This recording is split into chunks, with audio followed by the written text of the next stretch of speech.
Sa? Tungkol sa anak. Sa anak naman. Kasi kanina pinag-aralan natin yung ama. Kay Jesus. Oh. Kay So sino siya? Jesus. Jesus, ang galing ha. Huwag na natin pag-aralan. Tapos na. Pero kailangan nating alamin, sino yung Jesus na yun? Kasi baka mamaya, si Jesus, akala natin si Jesus yung, ano lang, pangalan. So kailangan alamin natin. Sino? Si Jesucristo. Sabi sa John 17:3, at ito ang buhay na walang hanggan, at ikaw'y makilala nila na isang Diyos na tunay na siyang iyong sinugo sa makatuwid bagay si Jesucristo. Sino si Jesucristo? Sinugo nino? Ng Ama. So yung Ama pala ang nagsugo sa kay Jesus Christ. So ngayon, sino pa si Jesus Christ? Ano ang kaugnayan ni Jesucristo sa Ama? So ano siya? Sinugo siya ng Ama. Tapos ano siya ng Ama? Anak, very good. Nung binautismohan si Jesus Christ, ito yung narinig nila. At narito ang isang tinig na mula sa mga langit na nagsasabi, ito ang sinisinta kong anak na siya kong lubos na kinalulugdan. So mayroon pa lang nagsalita sa langit nung binautismohan si Jesus Christ. At inamin niya na siya ang sinisintang anak, si Jesus Christ yun. So ibig sabihin, ang relasyon pala ni Jesus Christ sa Ama ay siya ang anak. Okay. So dito pa, pangalawang beses, nung nagpakita malapit ng ipako sa cross ang Panginoon, mayroon pa ring tinig na nagmula sa langit. Sabi diyan, samantalang nagsasalita pa siya, narito ang isang maningning na alapaap at lumilim sa kanila. At narito ang isang tinig na mula sa alapaap nagsasabi, ito ang sinisinta kong anak na siya kong kinalugdan, siya ang inyong pakinggan. So, mayroon pa rin nagsasalita. Yung Ama nagsalita pa rin sa kanila, kasama ng mga alagad, at kasama dyan si Moses at si Elijah, na narinig nila na mayroong boses na nagsasabi na ito ang sinasinta kong anak. At sinabi niya dyan, siya ang inyong pakinggan. Kaya kanino dapat tayo makinig? Sa anak. Kasi sabi ng Ama, pakinggan nyo ang anak. Kung ano yung sinabi ng anak, yun ang dapat nating sundin. So, sino si Jesus ayon sa kanyang pagpapakilala? Siya ang anak. Tingnan natin. Sabi sa John 10:36, sinasabi baga ninyo tungkol sa kanya na pinabanal ng Ama at sinugo sa sanglibutan. Ikaw ay namumusong sapagkat sinasabi ko, ako ang anak ng Diyos. So, sinong nagsalita nun? Ama. Ito. Yung anak. Yung anak nagsalita siya, ang kaharap niya ay yung mga Hudyo. Yung mga Hudyo noon na hindi siya kinikilala. Hindi siya kinikilala. Kaya mga Hudyo nagduda sa kanya na siya ang anak ng Diyos. Kaya yan, pinakilala ng anak na siya nga ang anak ng Diyos. Yung mga alagad naman, ano ang pagkakilala nila kay Jesus Christ? So, tingnan natin.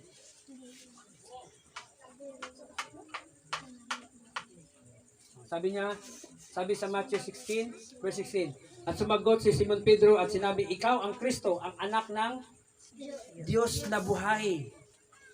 Si Jesus Christ pala, siya ang anak ng Diyos na buhay. Kaya, ibig sabihin, ang Diyos natin ay mayroong anak. So, kung mayroong kumikilala sa Diyos na walang anak, hindi yun yung Diyos na tinutukoy dyan. Kasi ang Diyos na kinikilala natin, mayroon pala siyang anak. So, kung si Jesus Christ ay anak siya ng Diyos, siya ay buhay at siya ay Siya ay kung anak siya ng Diyos, si Jesus Christ ay siya? Diyos din. Oo. Kaya lang anak nga lang siya ng Diyos. Okay. So, ito pa. Si Apostol Pablo isang apostol, siya yung maraming sinulat sa Bible, lalo na sa New Testament. So itong si Apostol Pablo, ano ang pagkakilala niya sa kay Jesus Christ? Sabi diyan sa mga gawa, sa Acts 9:20, at pagdakay kanyang itinanyag sa mga sinagduga, si Jesus na siya ang anak ng Diyos. So napakalinaw.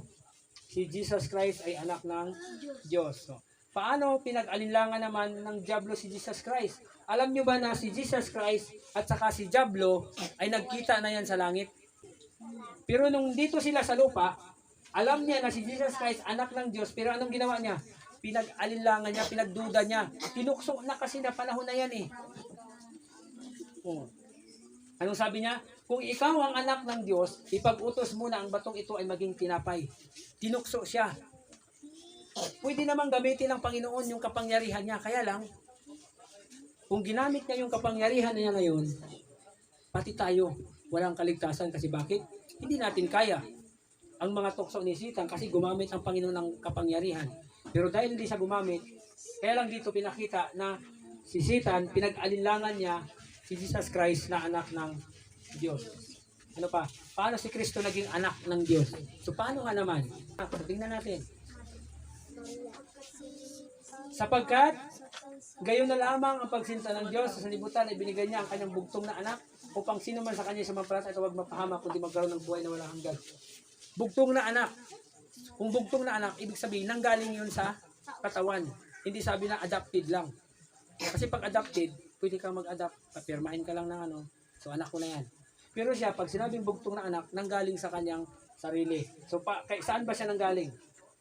Oh. Nang pasimula, siya ay berbo. At ang berbo ay sumasa Diyos. At ang berbo ay Diyos. So sino yung berbo? Diyos. Diyos din siya. At kasama niya ang, kasi sabi diyan, no, ang berbo ay sumasa Diyos. Ibig sabihin, nandun siya kasama ang Diyos yung berbo. Pero ang berbo ay Diyos din. So sino kaya itong berbo na ito? Si anak. Sino? Anak. Si anak. Ha? Ama. Si Ama? Anak. Kasi sabi niya, Diyos. nang pasimula siya ang berbo at ang berbo ay sumasa Diyos. Ibig sabihin, Anak. nung magsimula ang berbo, kasama niya ang Diyos. So sinong kasama ng Diyos? Sino nga ang Diyos na tunay? Sino ang Diyos? Ang Ama. So ngayon, kung nandun ang berbo, sino ang berbo? Nakasama ng Diyos. Ama. Si anak. Yung anak. So tingnan natin kung anak ba. Si amat. O sabi, At ano? Nagkatawang tao ang berbo at tumahan sa gitna natin at nakita namin ang kanyang kaluhatian. Kaluhatian gaya ng bugtong ng Ama, na puspos ng biyaya at katotohanan. So sino yung nagkatawang tao? Si So sino yung si Jesus? Kasi wala namang ibang nagkatawang tao. Ibig sabihin, dahil nagkatawang tao siya, ano siya dati? Diyos. Diyos, ang galing. Anong maraming usapan. Kasi nagkatawang tao lang naman siya eh. Hindi siya dating tao. Kasi kung tao siya dati, hindi siya nagkatawang tao. Tao pa rin siya. Ang tao ba pwede magkatawang tao? Hindi po. Hindi. Kung hindi ka tao, pwede ka magkatawang tao kasi hindi ka naman dating tao. Kasi nakita natin kanina, balikan natin. Sabi dyan, nang pasimula ang berbo at ang berbo ay sumasa Diyos at ang berbo ay Diyos. So ano ang berbo? Diyos. So nagkatawang tao ang berbo. Nagkatawang tao. Kasi dati siyang, ano siya? Diyos. Diyos. Dati pala siyang Diyos. So ang Diyos ha, hindi yung Diyos na Ama. Kasi tinatawag din siya na Diyos kasi nga anak siya ng Diyos. Nakuha nyo? So, ang Ama, pag sinabing tunay na Diyos, ang Ama yon. Kinikilala lang natin si Jesus Christ na Diyos kasi nga anak siya ng Diyos. Pero kung sabihin natin, sino ang pinakamakapangyarihan sa lahat? Ama. Ang Ama. So walang pwedeng ano doon. So ngayon, ito. Kailan naging anak si Kristo ng Ama? Kailan siya naging anak? Ha? Nung isinilang ba siya ni Maria? Hindi po. Hindi pa. Ang galing, hindi pa. Tingnan natin. Ngunit ikaw, Bethlehem, Ephrata, na maliit na panglumagay sa libo-libo ng Juda. Mula sa iyo, ilalabas sa akin isa na magpupuno sa Israel na ang pinagbuhatan niya ay mula ng una, mula ng walang hanggan. So nung isinilang pala, yung mayroong isinilang sa Bethlehem, sinong isinilang sa Bethlehem? Diyos. Si Jesus Christ. Yung isinilang pala si Jesus Christ sa Bethlehem, mayroon siyang pinagmulan mula ng walang hanggan. So ibig sabihin, hindi siya nagmula doon lang sa Bethlehem. Nung isinilang, tayo di ba pag isinilang tayo, saan ka isinilang? Sa Puerto. So nagmula ka sa Puerto. Hindi ka nagmula sa ibang lugar. Pero ang Panginoon, nung isinilang siya sa Bethlehem, mayroong sinabi na mayroon siyang pinagmulan. Mayroon siyang pinanggalingan mula ng walang hanggan. Kasi bakit? Nabasa natin kanina na ang berbo katabi na pala niya ang Diyos. So yun yung ibig sabihin na mayroon siyang pinagmulan. Saan siya? Doon kasama niya ang Ama, ang Diyos. So kaya siya ang sinasabi, kailan siya naging anak ng Diyos? Nung bago siya isilang sa Bethlehem, anak na siya ng Diyos. So, ibig sabihin, kaya siya nagiging anak ng Diyos kasi bago siya ipinanganak ni Maria, ay anak na siya ng Diyos sa langit. Okay, tingnan natin. Nakuha niyo ba? So, sabi niya diyan sa Proverbs 8:22, kailan ang panahon ng una? So, sabi niya, inari ako ng Panginoon sa pasimula ng kanyang lakad bago pinasimulan ang kanyang mga gawa ng una. So, ano yung una? Ako'y nalagay mula noong araw, mula nang walang pasimula, bago nalikha ang lupa. So, ibig sabihin, bago nalikha ang lupa, nandun na ang Diyos. anak. Diyos anak. So, ang anak ng Diyos nandun na kasi siya yung tinutukoy natin dito. Mo. Ama. Yan. Yung isinilang sa Bethlehem, mayroon siyang pinagmulan. At ang pinagmulan niya, ito, na mula pala siya, bago likhain ng lupa, nandun na agad yung anak. So ngayon, kung nandun na ang anak, may lupa na ba o wala pa? Wala pa. Wala pa. So ibig sabihin, ang anak ng Diyos, si Jesus Christ, bago siya naging anak ni Maria, ay anak na siya ng Ama. Kasi bago lalangin ang lupa, nandun na siya eh. Sabi diyan, ako'y nalagay mula nung araw, mula nang walang pasimula, bago nalikha ang lupa. So bago nalikha ang lupa, bago nalikha ang earth, si Jesus Christ, anak na siya ng Diyos. Sabi niya, ako'y nailabas nang wala pang mga kalaliman, nang wala pang mga bukal ng mga tubig, kasagana sa tubig. Bago ang mga bundok ay nalagay, bago ang mga burol ay ako'y nailabas na. Nailabas. So, ibig sabihin dito, ang Panginoon natin, si Jesus Christ, naging anak na siya ng Diyos bago likhain ang sanlibutan. Kaya, siya ay tunay na anak ng Diyos. Hindi siya naging anak ng Diyos kasi isinilang siya ni Maria. Si Maria kasi tao. So, bago siya naging nagpakatao, anak na muna siya ng Diyos. Sino yung Diyos? Yung Ama. Okay. Ganon din yung explanation yan eh. Kailan naging anak ng Diyos si Jesus? Sabi niya dyan, sapagkat kanino nga sa mga anghel sinabi niya, kailanman ay ikaw ay aking anak, ikaw ay aking ipinanganak ngayon at muli. So ibig sabihin, ilang beses ipinanganak si Jesus Christ? Isa. Sabi niya kasi, Dalawa. Isa. Tupay. sabi diyan, ikaw ay aking ipinanganak ngayon at muli. So ilang beses ipinanganak? Isa. Dalawa. Kasi sabi niya, ipinanganak siya ngayon at muli. So ilang beses siya ipinanganak? Dalawa. Kasi yung una, ipinanganak siya doon pa lang sa langit. Pangalawa, nung isinilang siya ni Maria. Oh. So sabi niya, at ako'y magiging kanyang ama at siya'y magiging aking anak. Oh, so ibig sabihin, kaya si Jesus Christ ay Diyos sa kanyang kalagayan kasi anak siya totally ng Ama na Diyos. Okay. Sinabi po ba ni Jesus na siya ay mula sa Ama? Opo. Sinabi niya?